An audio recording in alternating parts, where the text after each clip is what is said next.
মারছে আর আকাশ খারাপ, পুরো আকাশ খারাপ,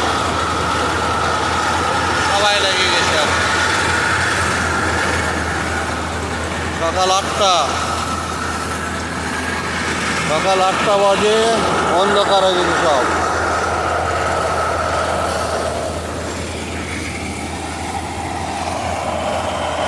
আর বৃষ্টি নামলো বলে সবাই হাঁকাবাকি।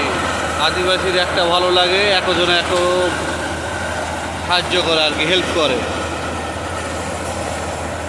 আকাশের কন্ডিশন দেখে। নামবে একটু পরে, বৃষ্টি নামে যাবে, এটা হলো ব্যাপার।